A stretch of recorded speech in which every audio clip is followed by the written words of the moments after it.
আজি 14 জুন আজি ওয়াৰ্ল্ড ৰক্তদাতা দিবস।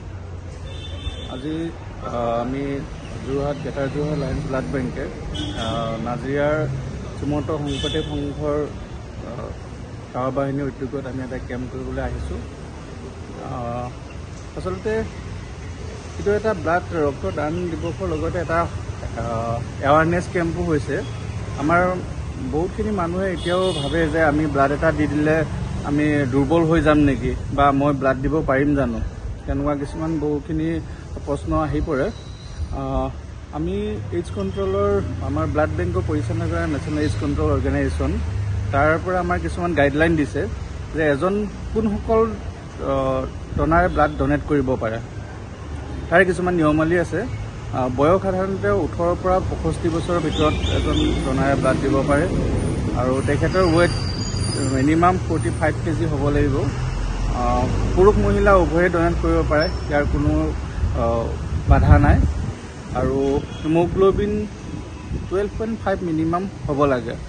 আৰু ইয়াৰ উপৰি আমি 5টা মেণ্ডেটৰী টেষ্ট কৰিব লাগে: HIV, hepatitis B, hepatitis C, VTL, malaria.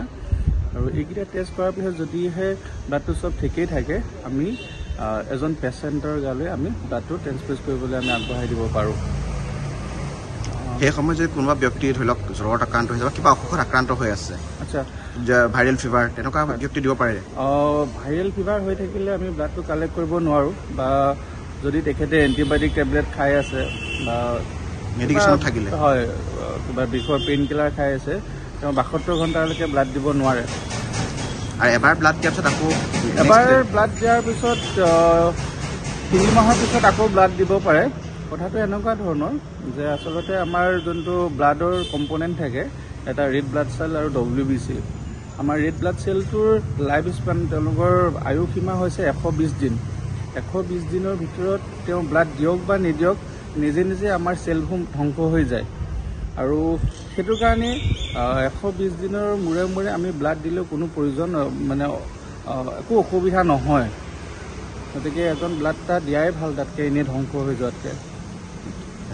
Srimanta Sankardev সংঘ নাজিৰা জিলা সেৱা বাহিনীৰ ৰক্তদান কোষৰ উদ্যোগত আৰু যোৰহাট লায়ন্স ব্লাড বেংকৰ সহযোগত আজি বিশ্ব ৰক্তদাতা দিৱস উপলক্ষে আমি সেৱা বাহিনীৰ সেৱক-সেৱিকা আৰু শুভাকাংক্ষী ৰাইজৰ যি স্বেচ্ছাসেৱী আমি ৰক্তদান শিবিৰ আৰু সজাগতা সভা অনুষ্ঠিত কৰিছিলোঁ।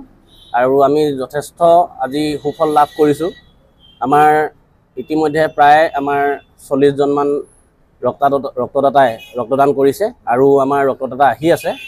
আৰু আমি এই কাৰ্যসূচীটো লোৱাৰ এটাই উদ্দেশ্য যে শ্ৰীমন্ত শংকৰদেৱ সংঘ কেন্দ্ৰীয় সেৱা বাহিনী বা সেৱা বাহিনীৰ জৰিয়তে সামাজিক দায়বদ্ধতা ৰক্ষা কৰি মানৱদৰদী চিন্তাৰে মানৱৰ কল্যাণৰ হকে বিভিন্ন সময়ত বিভিন্ন জনকল্যাণমূলক কাম কৰি আহিছে। আৰু বিভিন্ন সময়ত আচলতে আমাৰ তেজৰ কাৰণে যি আমাৰ ৰোগীসকলৰ, দুখীয়া শ্ৰেণীৰ ৰোগীসকলৰ যি সমস্যাৰ সন্মুখীন হয়, এই সমস্যাসমূহ আমি যাতে কিছু পৰিমাণে হ'লেও আমি সমাধান কৰিব পাৰোঁ, এই উদ্দেশ্যেৰে আমি আজি ৰক্তদান শিবিৰটো আমি অনুষ্ঠিত কৰিছোঁ।